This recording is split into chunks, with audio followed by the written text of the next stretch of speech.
Welcome, everyone. It's very nice to be here with you once again. Welcome to Bhagavad-gita Satsang. I'm Hari-kirtana, and it's a pleasure for me to be here with you, an honor to have you here with me. And if those of you who are here with me would be kind enough to let me know that I can be heard and that the audio is coming across nicely, thank you very much for raising your hands. To let me know that you can all hear me, and you can go ahead and put them back down. It's nice to see you all here. I was speaking with a friend of mine earlier today.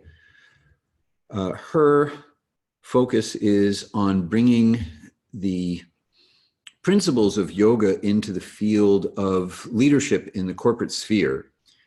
And it was a really nice conversation. And we were talking a little bit about how we get psyched to engage with our team, if you have a team, or how as yoga teachers, we get psyched to teach. And while it's good to have a few moments before we actually start together on Thursday evenings, the main thing that I was sharing with her is how I get really psyched to do this simply by doing it. That regardless of how I feel when I first hit the button that says, okay, we're going to start, as soon as I start, I get really, really enlivened and excited about doing this. And so we were talking about how being totally into your mission, totally inspired by what you're doing is really the most important thing in getting into a headspace that allows you to inspire others or engage others or otherwise be, effective in the mission itself. If you're just not psyched about your mission or whatever it is you are a part of or taking the lead in, then it's really hard to generate that kind of enthusiasm. And for me, there's something in particular about speaking about the Bhagavad-gita, speaking about Krishna's teachings, that gets me really excited and really jazzed.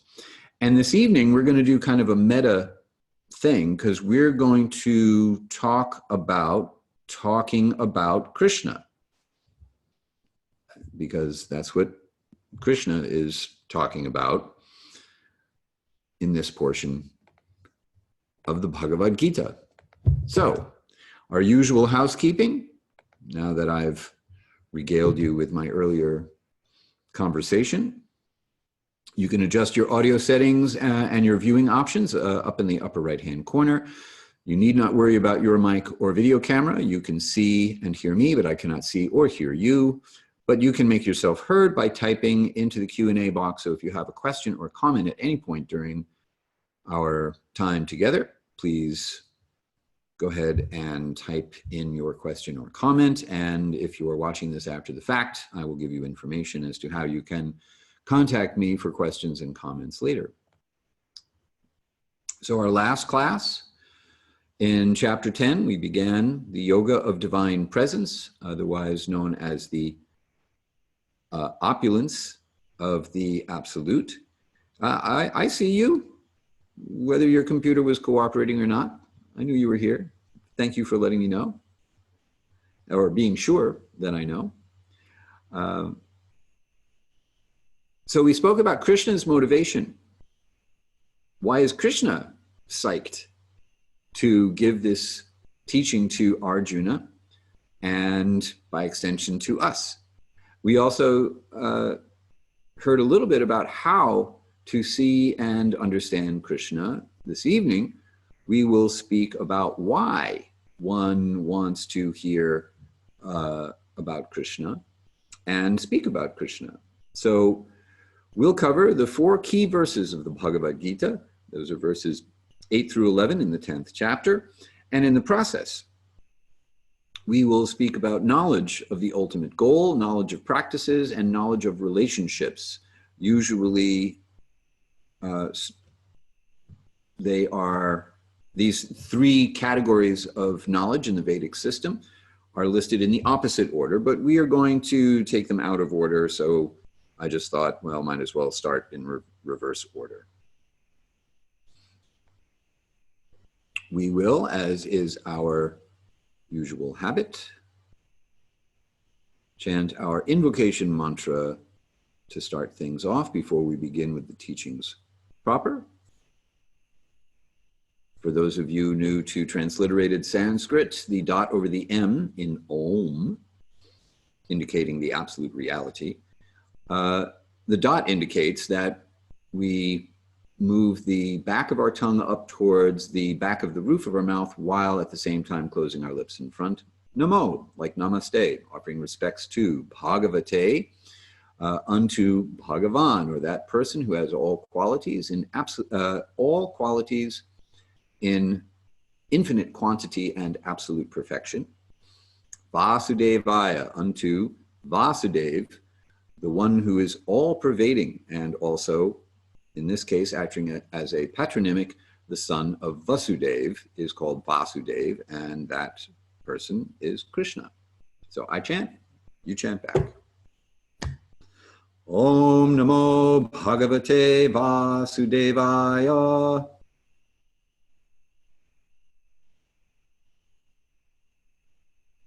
Om Namo Bhagavate Vasudevaya.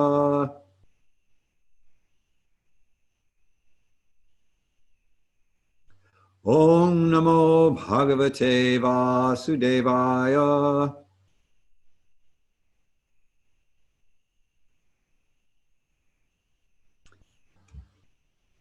Completing the thought on the diacritical marks, indicating the pronunciation cues. By now, I hope you have figured out that the bars across the A's in Vasudevaya indicate a long and open sound rather than a short and truncated sound. So picking up from where we left off last week, one of the verses we covered, verse number 3, those who understand me as unborn, beginningless, and the supreme Lord of all the worlds, they alone are undiluted among mortals and are freed from all misfortune. So I want to stay with this verse for a moment before we get into this week's verses. There is a corresponding, or let's call it a parallel verse, corollary verse in the Katha Upanishad that is often cited along with some of these verses where Krishna is indicating his unique position as the supreme person. So in this verse from the Katha Upanishad, Nityo nityanam chaitanas chaitananam eko bahunam yovedadhati kaman, which means among all the eternal conscious beings, there is one eternal conscious being who maintains all others. So here's that verse from the Katha Upanishad, 2.2.13. Just so you know, I'm not making it up. And this takes us to knowledge of relationships. This is a relationship of the one, Krishna, to the many, us. And I think this is a really important point. You can think of Krishna in a way that's kind of similar to a Zen koan. One of my teachers likes to put it this way. Krishna is everything, but nothing is Krishna save and except for Krishna himself. So there's nothing beyond Krishna, and there's nothing outside of Krishna, there's nothing besides Krishna, and yet not everything is Krishna. Only Krishna is Krishna. He has a very unique position. In the Yoga Sutras, this would be Purusha Vishesha, a person who is unlike all other people, a special person, a categorically different person. And we're going to explore a little bit of this simultaneous oneness and difference between us and Krishna and everything this evening. Another way to think about this relationship is that Krishna is the cause and we are the effect.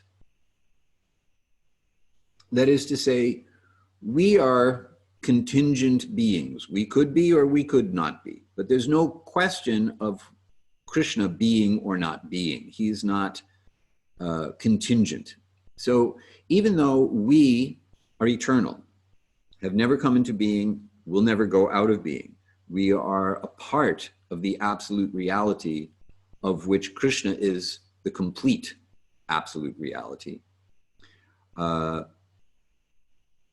So even so, still, Krishna is the cause of our being. This is a bit of a paradox.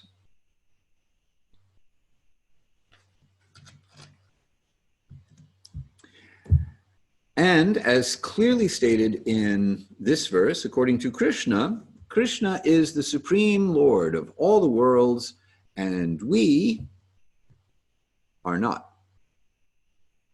And this is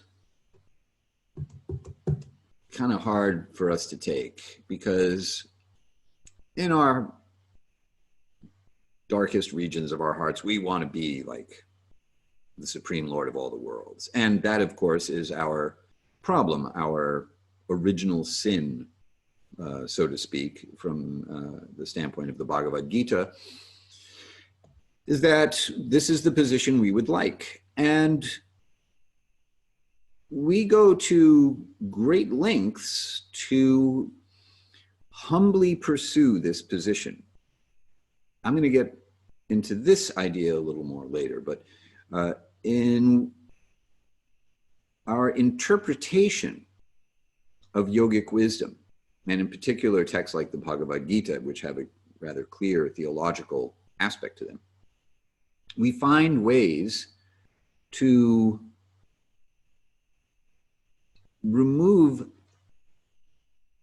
an other from the equation so that somehow or other we're just talking to ourselves here, that there's an idealized fiction of a perfect liberated yogi that is talking to us, or that we're talking to, but we're actually just talking to ourselves, and all we have to do is realize that we are that perfect liberated yogi in order to realize that we are that perfect liberated yogi. Anyway, many very intelligent, well-educated people embrace this idea, which is a great mystery to me because it does not hold up under much scrutiny, or of the light of logic just kind of makes it fall apart.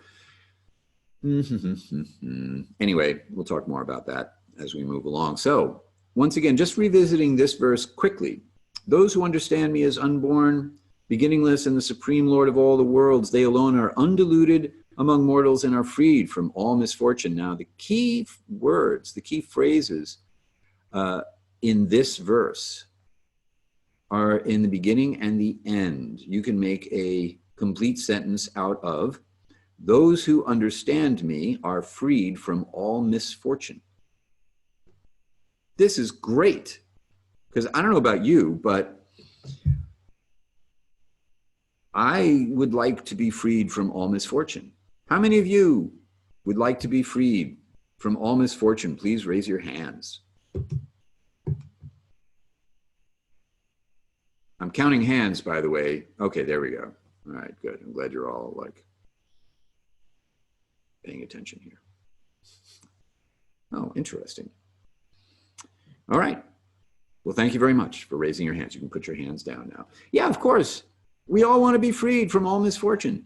And so this is very cool, because now we know that if the ultimate goal is freedom from all misfortune, then the ultimate goal is to understand Krishna. So now we have knowledge of the ultimate goal.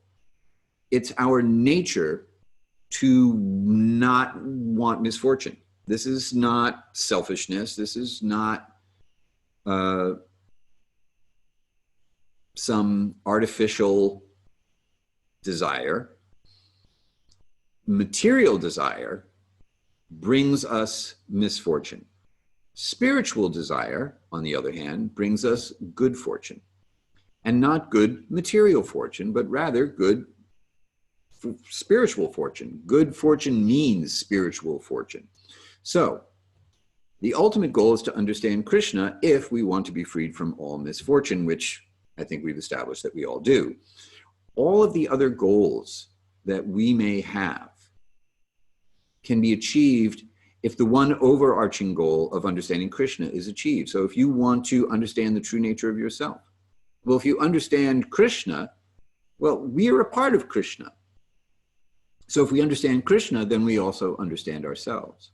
Similarly, we can understand Krishna by understanding something of ourselves as long as we recognize that Krishna is a person. We're a person, Krishna is a person. We're a subset of Krishna, a little sample. So it goes both ways. We can understand ourselves by understanding Krishna, and we can understand Krishna by understanding something of ourselves. The true nature of the world is also revealed by understanding Krishna. Why? Because it's Krishna's world. Because the world is made of Krishna's energies, and Krishna is not different from his energies as he has established. These separated energies of earth, water, fire, air, ether, mind, intelligence, and ego are Krishna's energies, and they are subordinate to him. And when he enters into the world made of these energies, he is not controlled by them.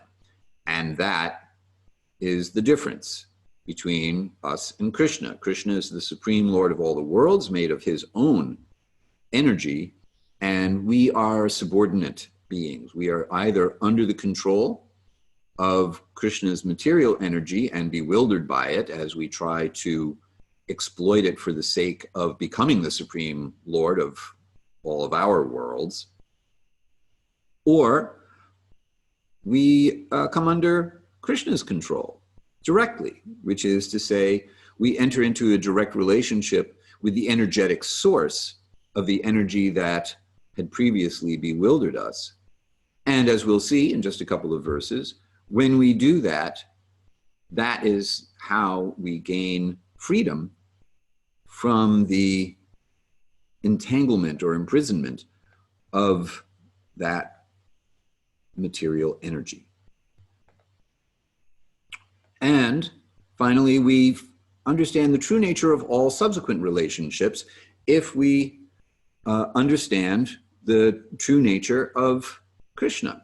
So we understand the relationship of the self to the world, we understand the relationship of the supreme self to the world, and most importantly, we understand the relationship of the self to the supreme self. So with that, let's now get into our 4 verses for this evening.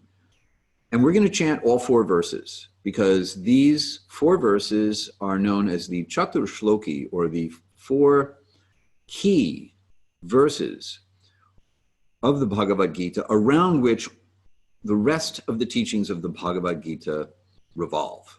So if we understand and accept what we hear in these 4 verses, everything that came before will fall into place for us. We'll understand it.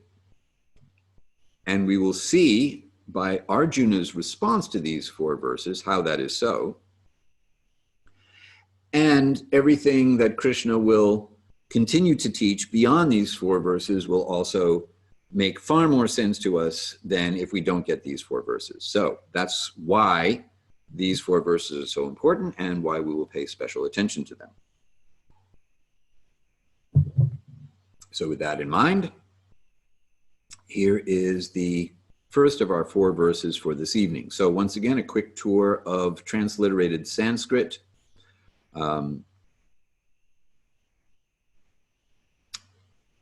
The H at the end of the last line is the only new item for today. This means that the vowel that precedes that H will be echoed back, but in a short form. So that what we have is a long, open ah sound, but the echo back will be the short version of that same vowel, which is a short sound. So here we go. I chant one line at a time. You chant each line back to me after I chant. Aham sarvasya prabhavo matta sarvam pravartate itti matva bhajante mam buddha bhava samanvitaha.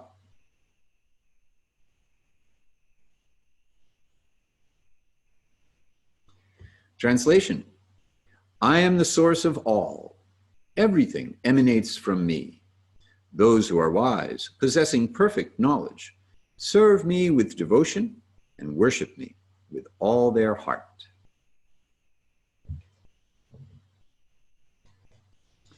So in this verse, perfect knowledge means understanding Krishna's position as the original cause of all subsequent causes.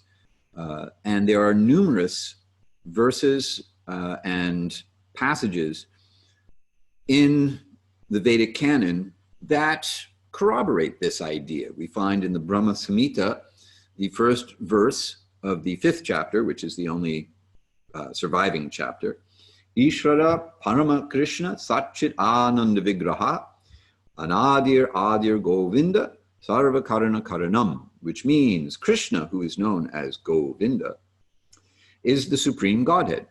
He has an eternal, blissful, spiritual body, that is the Satchit Ananda Vigraha. So notice, it's not just Satchit Ananda, but Vigraha, which means form. He is the origin of all, Anadir Adir Govinda. So you remember in the previous verses, Krishna described himself as this way, beginningless, unborn. He has no other origin, and he is the prime cause of all causes. So anadir means he has no cause, he is his own cause. And sarva karanam, he is the prime cause of all other causes. So this is what I meant when I said we're contingent beings and Krishna is not. Krishna has no cause other than himself, whereas we are caused by Krishna. If Krishna is, we are also. If Krishna is not, we are not. But there's no question of Krishna not being, because it is the very nature of Krishna to be. And here we are. If you want proof of the existence of God, then existence itself is proof of the existence of God. Because within the framework of existence, whatever or whoever you trace back to the original cause and all-encompassing greatest power, there is your ontological proof for the existence of God. I consider that simply existence itself is that proof. And every so often, if I want to drive myself crazy, I'll wonder, why is there anything at all?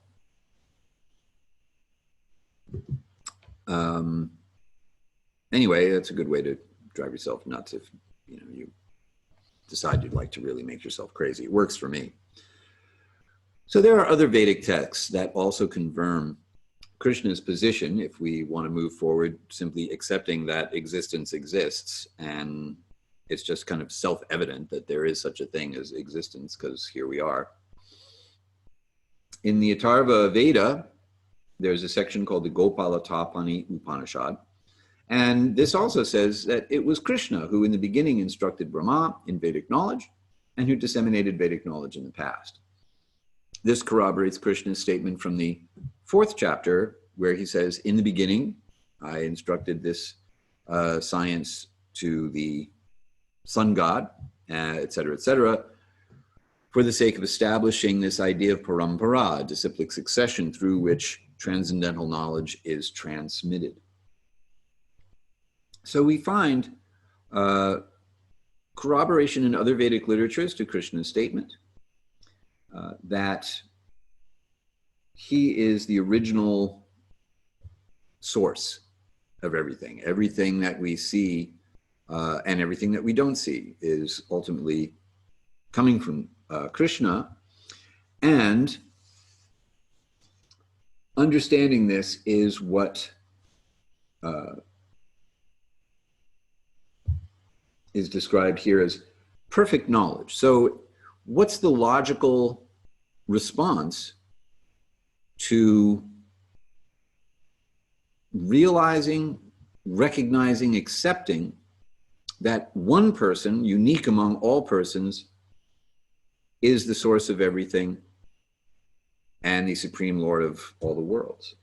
Well, the natural, I think, logical, sensible response of any contingent or subordinate being would be to recognize that subordinate position and act on that basis.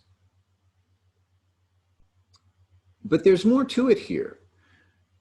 It's not just a matter of subordination, it's a matter of service with devotion.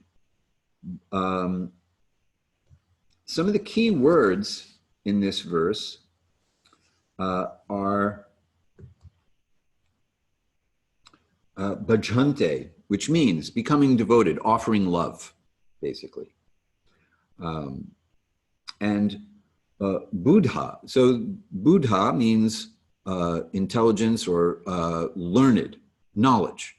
The Buddha means the enlightened one. So enlightenment, those who are enlightened in this regard, what do?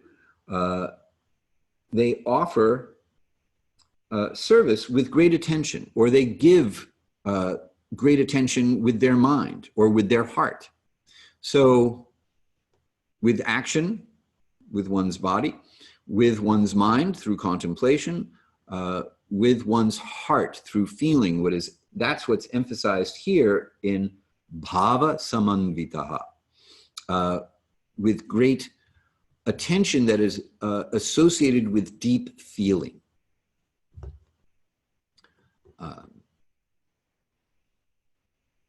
So this is an interesting proposition. The idea that the realization of Krishna's position as the supreme person and the source of all, for one who actually understands the implications of this, this inspires devotion as opposed to, say, fear of an all-powerful God, or resentment of someone who's got control over me or has, power that I wish I had myself. A true understanding of this from a position of purified consciousness, which is another way of saying perfect knowledge. Knowledge that is not contaminated by envy or a sense of not being good enough, or a sense of wanting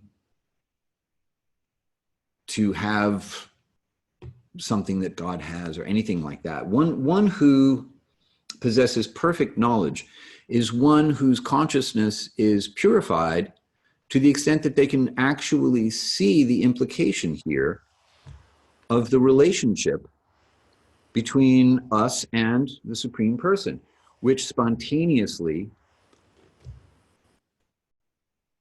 inspires love, offering love through worship, or worship with all one's heart. So that's our first of our key 4 verses. If you have any questions or comments, by all means, please pop them in the Q&A box. And meanwhile, let's go to our next verse.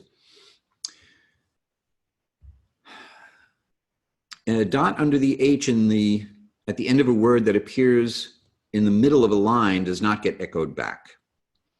Dots above or below a vowel are more or less in the same ballpark of pronunciation in terms of not just closing one's lips, but also using one's tongue. So the dot under the N in the last word of the first line means the tip of the tongue goes up into the roof of the mouth instead of behind the teeth. The C always is pronounced as a CH sound, as opposed to an S or a K sound. The accent mark over an S is a deep SH sound, as opposed to sh. The dot under the S is a regular SH sound, so a higher pitched sh sound. And I think that's got it. Okay, here we go. I chant, you chant back. Mach chitta madgata prana bodhayanta parasparam katayantash chamam nityam tushyanti cha ramanti cha.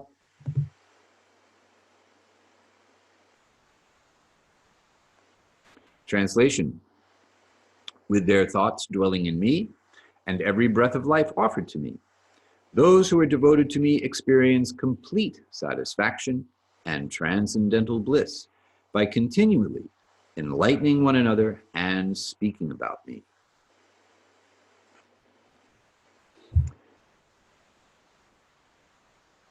So this, let's take a step back. We'll look at some specific words here in the Sanskrit, beginning with chitta. Those of you who are familiar with the Yoga Sutras are also familiar with this word chitta. So mach chitta means the mind fully engaged. And we hear in the Yoga Sutras that what we want to do with the chitta is get it to be still. We want to stop the vrittis, the turnings of the mind. And what Krishna is recommending here is not that one stops the turnings of the mind by cessation of thought, but rather by direction of thought, and specifically by direction of thought towards him. This also corresponds to Patanjali's advice in the Yoga Sutras when he says, Ishvara pranidhanadva, which means or, referring to the state of samadhi that he previously described. One can achieve that state by Ishvara pranidhana, or surrender, devotion to the Supreme Person. And he thereafter describes meditation on Ishvara by mantra meditation, repetition, japa of the sound Om, which is the sound incarnation of Ishvara. So that's one way to have one's mind fully engaged in thoughts of the absolute truth. Here, Krishna is speaking more on a personal level by bringing your mind to me. So Krishna has a personality. He's got a look. He's actually described as being very fashion conscious. He's a very excellent dresser. So you could bring your mind to how excellently Krishna is dressed. That's kind of a far out idea. Krishna has a very charming smile. You could meditate on Krishna's smile. Krishna has, well, for one thing, he's got a name, Krishna. So you can chant Krishna's mantra. He has different features, he has different relationships. All of these things are actually not different from Krishna, because if Krishna is the supreme being, then everything about Krishna is absolute, which is to say, Krishna's name, form, qualities, activities are not different from Krishna. We, living in the relative world, are different from our bodies. We're a person with a body. We're a person with relationships. We're a person who is different from the things that we do. Krishna is inconceivably not different from the things that he does. His form, as described earlier, is actually made of Sat Chit Ananda, eternality, knowledge, and bliss. And it's not limited, even though a form seems to indicate that there must be an inside and an outside. Anyway, so directing your mind towards Krishna, which will keep your mind really, really busy, because there's nothing that's not Krishna, even though nothing is Krishna except for Krishna himself. When you are meditating on Krishna, you're meditating on everything. That is to say, you can connect everything to Krishna. So you can direct your mind towards Krishna by connecting everything that's part of Krishna or Krishna's energies to Krishna. So the next phrase, Madgata Prana. The words Madgata Prana mean that one surrenders their life. Their lives are devoted to me, is what Krishna is saying, describing those who are devotees. All thought and action, as I've just described, directed exclusively towards Krishna, or connecting everything specifically to Krishna. Then, Bodhayanta Parasparam, enlightening among themselves. What do people who have developed or are cultivating this kind of devotion to Krishna, what do? Kathayantas chamam. Kata, talking. Chamam, also about me. So also, what they do is they talk about me, or Krishna is saying they talk about Krishna. They talk about me. So there's two different kinds of kata. There's Krishna kata that, or talk about Krishna, and then there's another kind of kata called gramya kata, which means village talk, or speaking about mundane subject matter. So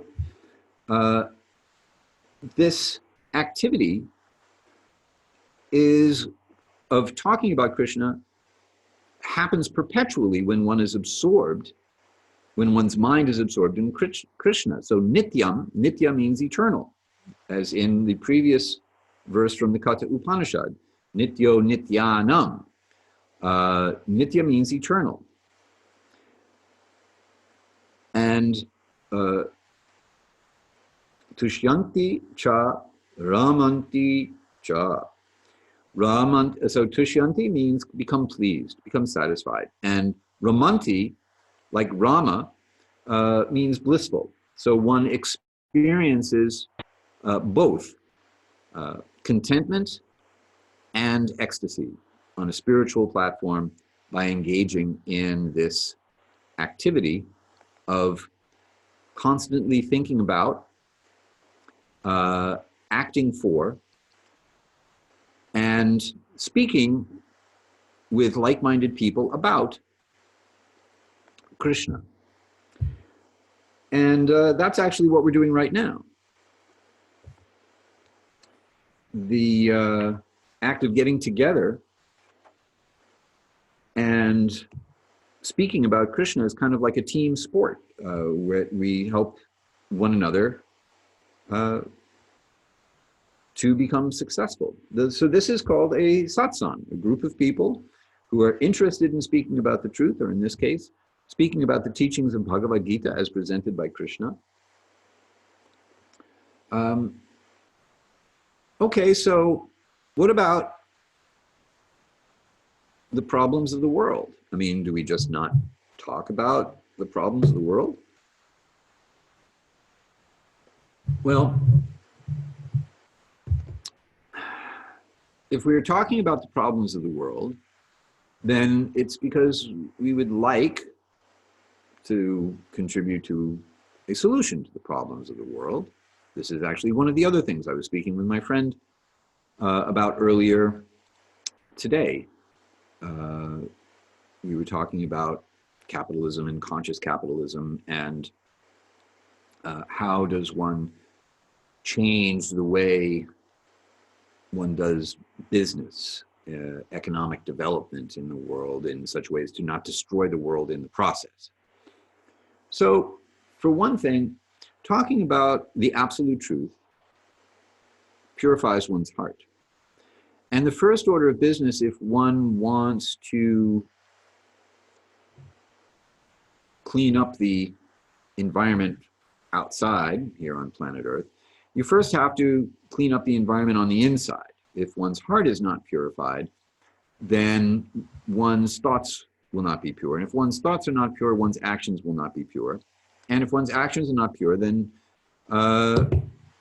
impurity will result. And that is, of course, our environmental problem. A great deal of impurity or artificial ingredients that have been thrown into the earth while extracting the natural resources from the earth at the same time, creating this terrible imbalance that we now have.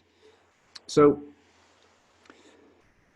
in order for us to be empowered to do anything about the world's problems, we first have to purify our own hearts.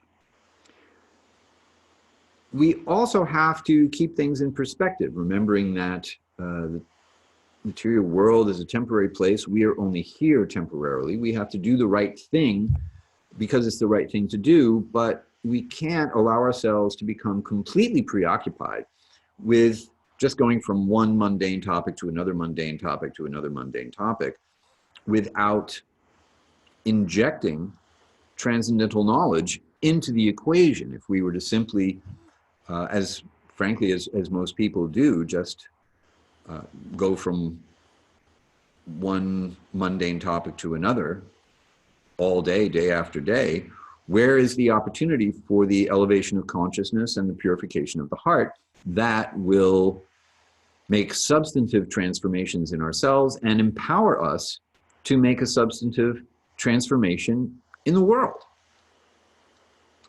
There's a nice verse from the Srimad Bhagavatam, the set of books behind me, that says, "The occupational activities that a person performs according to their own position are only so much useless labor if they do not provoke attraction for the message of the personality of Godhead."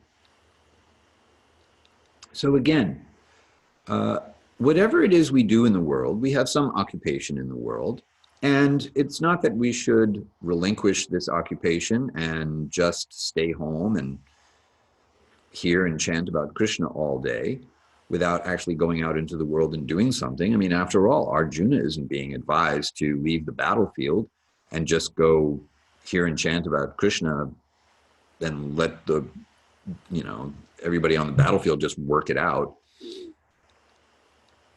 It's not actually proper renunciation to do this.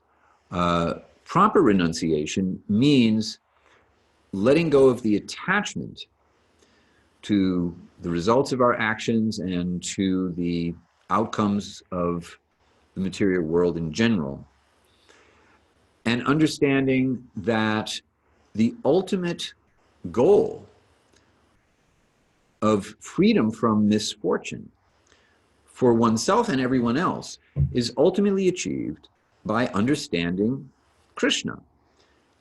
And by orienting all of our activities in that direction, we will see how our values change, how our opportunity to offer other values, other ways of thinking about the world to others will also be there.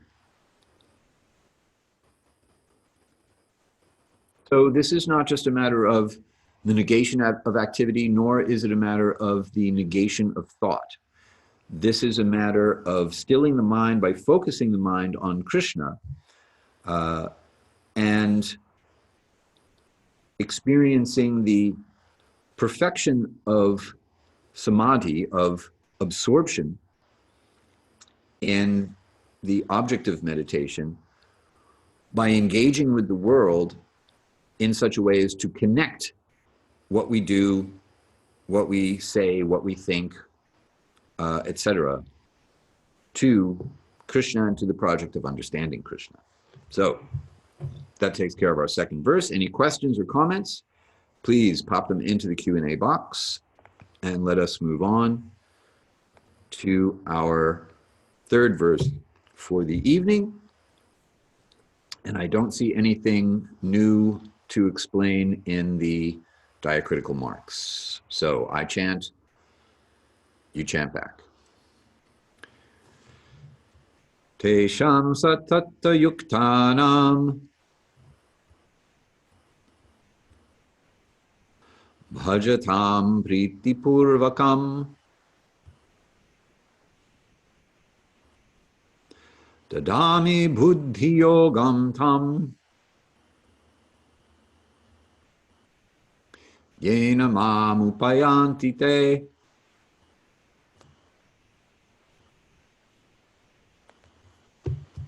Translation: to those who are always associating with me through offerings of devotional affection, I illuminate the path by which they can come to me.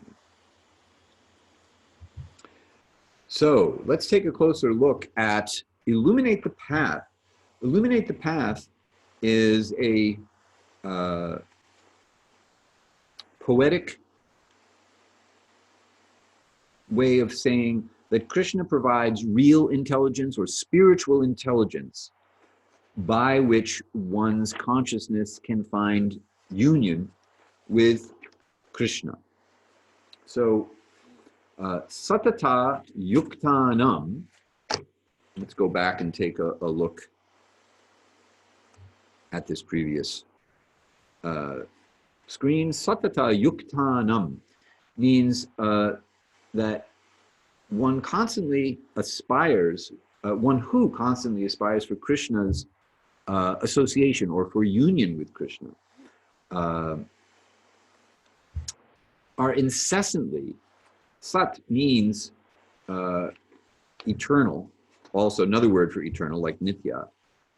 So satata yuktanam, yukta like yoking, perpetually linked is a way to understand that. So one who aspires to be perpetually linked to Krishna are going to do that through action, through offerings of devotion. So bhajatam, again, the word bhaja, bhajatam, in rendering devotional service, and not in a state of loving ecstasy. That is to say, one who, again, has this kind of pure, complete knowledge. Then priti purvakam means to engage in devotional action in a state of devotional ecstasy or in a state of loving ecstasy. So someone who's doing that, or someone who is cultivating this sense of offering service motivated purely by love, then dadami buddhi yogam. So buddhi yogam is what translates I illuminate the path. Dadami, rather, I give buddhi, intelligence, for yogam. I give the intelligence by which that union with me can occur. So I illuminate the path by which one can come directly to me. And then in this next verse, Krishna is going to expand on this idea. And so we're going to go ahead and look right at that verse. So Once again, there is no TH sound in Sanskrit. So when you see a TH, you're pronouncing both the T and the H. So you're just putting air after the T. The tilde above an N in transliterated Sanskrit is a nya sound. So you put kind of little body English on that. And when that N, nya, comes after a J, the J is also transformed into more of a G sound. So instead of jnana, you would get jnana, knowledge or the absence of knowledge. Ajnana is another way of saying ignorance, similar to avidya. So that is what we've got for transliterations in this verse. So here we go. I chant, you chant back. Tesham evanukam partham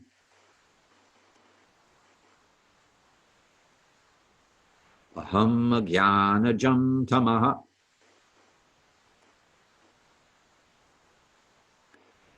nashayam yatma bhavasto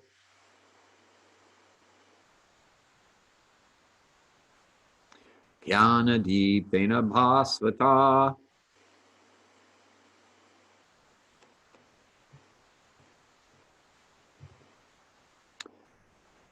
Translation: feeling especially compassionate for those who are devoted to me, I, dwelling within their hearts, dispel the darkness born of ignorance with the radiant lamp of knowledge. So this is a wonderful verse, and it says something about the relationship that Krishna feels towards those who take up this path of bhakti yoga, of devotional yoga. It's sometimes called the easy path as opposed to jnana yoga being the more difficult path.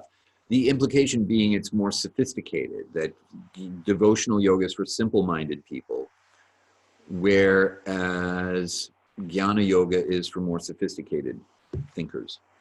But actually, there is a very sophisticated philosophy that backs up this idea of devotion as the ultimate step in the ladder of yoga. So here, the words jnana dipena, towards the end of the verse, indicates a lamp of knowledge, a shining lamp of knowledge. So in the previous verse, where I translated spiritual intelligence, I give spiritual intelligence as I illuminate the path. So it's connected to this verse, which very specifically now says the lamp of knowledge, or with the lamp of knowledge, glowing. Bhasvata means radiance or glowing. So with this glowing lamp of knowledge, Krishna from within the heart dispels the ignorance that keeps us from understanding our true selves and our true relationship with Krishna. In other words, it's our karma, our reactions to our past actions that get in the way. It's our ignorance, our not knowing, our lower nature that we have acquired due to material consciousness. So Krishna is actually the lamp of knowledge. Having already established that he is within the heart of all living beings, Krishna now says, those living beings who offer their love to me, I act as the shining lamp of knowledge. I illuminate knowledge, and in the fire of this lamp, ignorance and karma are burnt to ashes. So you get help. That's why this is easy, so-called easy, is that you get help from the Supreme Person when one engages with the Supreme Person from a position of love or the aspiration of love. And who better to get help from than the Supreme Person, who is all-powerful and certainly, therefore, has the ability to eliminate all of our obstacles that would be so difficult to overcome if we were to try to overcome them by our own effort. So this is what Krishna's compassion shows up as. It's not just a feeling of compassion, it's action.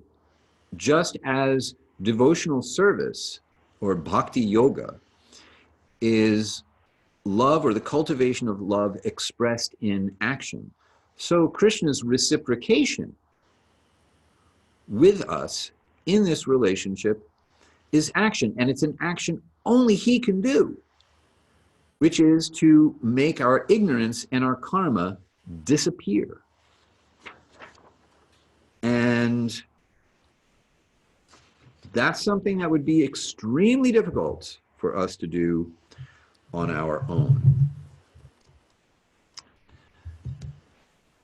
Not only that, there's a very beautiful way of thinking about how one attracts Krishna to one's heart through the cultivation of feelings of devotion. The devotion that we cultivate in our hearts can be thought of as like a blossoming flower in the pure pool, the pure pond of our hearts. A lotus flower can grow and blossom. And just as a bee is attracted to the nectar of a flower and will just get right into the middle of that flower and just hang out there and totally blissed out on flower nectar, Krishna flies into the flower of devotion in our heart and gets blissed out on our devotion for him and just hangs out there with us in the flower of our heart.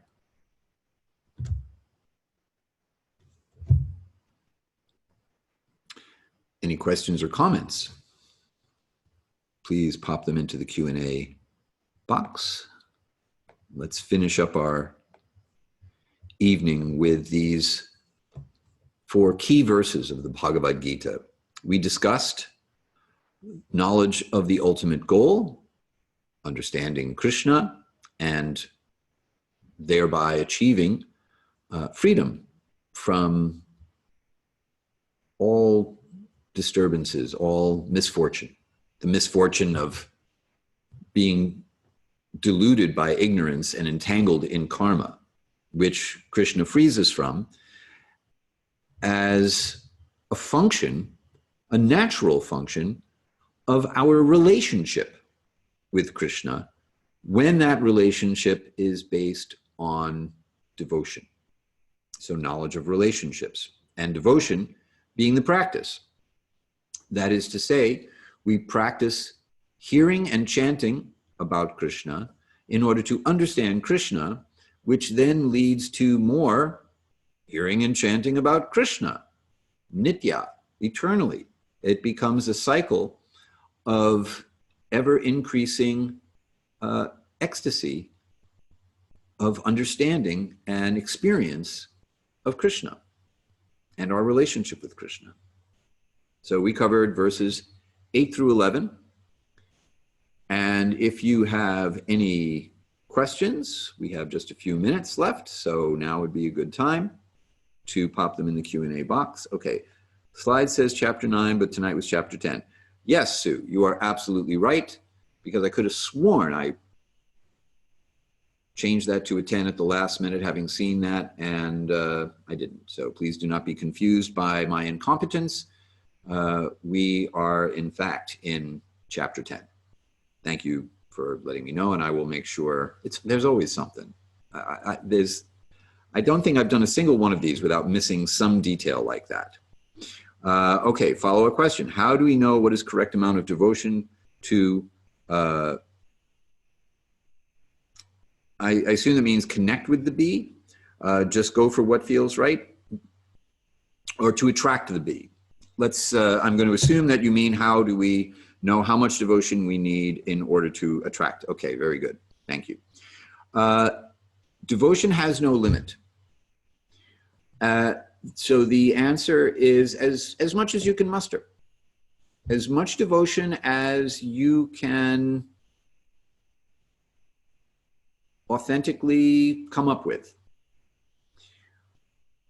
Krishna will respond to whatever devotion you have. And not just on a one-to-one level, because Krishna knows that we're just little people with limited abilities, and we're currently struggling under the influence of the qualities of material nature. And if we make a good faith effort, then for every step we take towards Krishna, Krishna will take 10 towards us. So when Krishna takes 10 steps towards us, that becomes impetus and ability to offer an even greater level of devotion, which attracts Krishna even more, which now you have this cycle, this kind of feedback loop. And that's actually what we want to do, is create a feedback loop of devotion, of an exchange of love between ourselves and Krishna. So the answer is there's no real correct amount. There's no minimum, nor is there any maximum. There is as much devotion as you can offer, starting from wherever you're at, and that can increase exponentially and without limit. So does that answer your question? I do try to connect with the lit lamp of my heart, so I appreciated the lotus of the heart analogy. Okay, well, good, thank you. You're very welcome. My pleasure. We have in the chat to all panelists, can you expand the difference between Bhakti Yoga and Jnana Yoga? Yes. Jnana Yoga, the yoga of knowledge, and Bhakti Yoga, the yoga of devotion. They're related insofar as you cannot love what you do not know. Therefore, there has to be jnana, there has to be knowledge. The ultimate fulfillment of knowledge is bhakti. That is to say, when you truly understand, when you have complete or perfect knowledge, then that knowledge finds its ultimate fulfillment in love of the Supreme Person. So you can practice Jnana Yoga without bhakti, and Jnana Yogis, from a traditional standpoint, think of bhakti as a means to an end. That is to say, one worships one's Ishta Devata, or the particular form of the divine that one is attracted to, for the sake of realizing that you are the object of your devotion, and you merge into that object, or you let go of the whole idea of a separate Ishtadevata in order to merge into Brahman. In other words, it's kind of like a pole that you use to vault into transcendence, and then you let go of the pole. So from the standpoint of Bhakti Yoga proper, this would be considered incomplete. True, spiritual, certainly a higher sense of spirituality than just mundane materialism, but incomplete insofar as now you've denied the reality of your object of worship. And in Bhakti Yoga, that's the actual goal, is to have that relationship with the Supreme Person.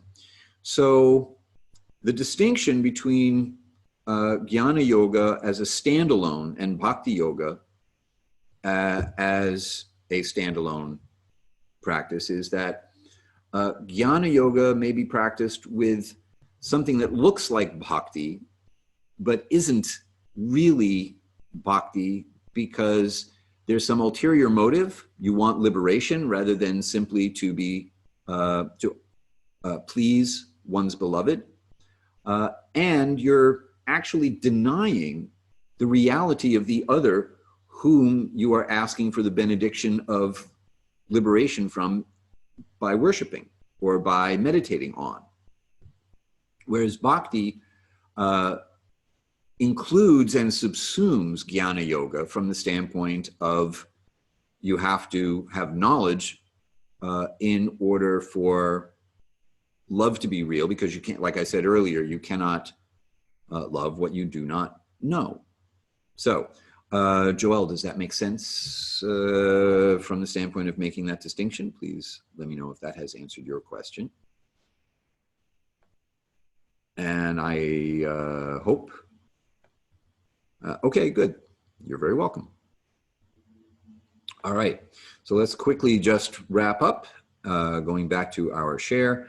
If you have any further questions, or if you are watching this after the fact, please email me. Hari@Hari-kirtana.com is where you will find me. I will be very, very happy to receive any correspondence I get between now and next time.